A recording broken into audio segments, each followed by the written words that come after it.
Hey there, Allie from the A Team here with a quick reminder before we get to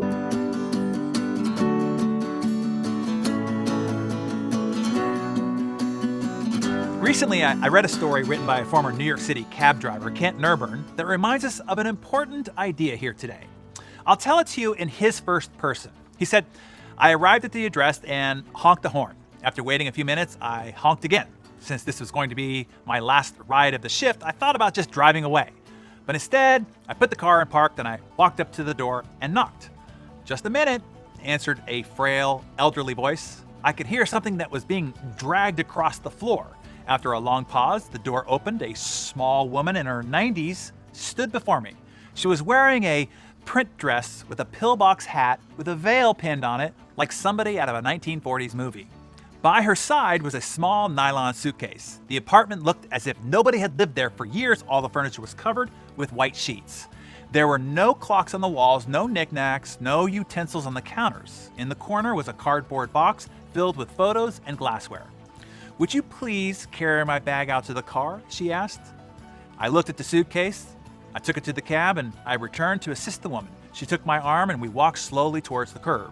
She kept thanking me for my kindness. It's nothing, I told her. I just try to treat all my passengers the way I would want my mother to be treated. Oh, you're such a good boy, she said.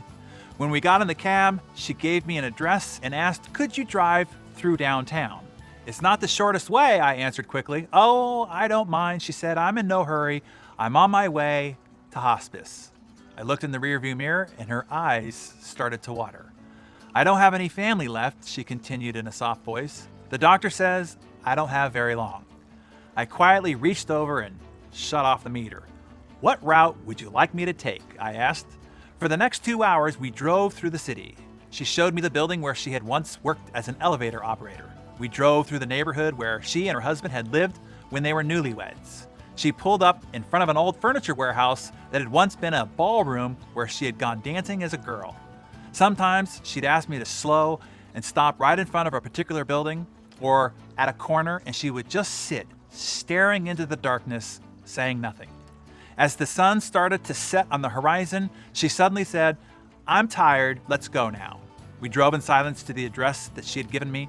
It was a low building, like a small convalescent home with a driveway that passed under a portico. 2 orderlies came out to the cab as soon as we pulled up. They were attentive. They were watching her every move. They must have been expecting her. I opened the trunk and took out the small suitcase and took it to the door. The woman was already seated in a wheelchair. How much do I owe you? She asked, reaching into her purse. Nothing, I said. But you have to make a living, she answered. There are other passengers, I responded. Almost without thinking, I bent down and I gave her a hug. She held on to me tightly. You gave an old woman a little moment of joy, she said. Thank you. I squeezed her hand and then I walked back to my cab. Behind me, a door shut. It was the closing sound of a life closing.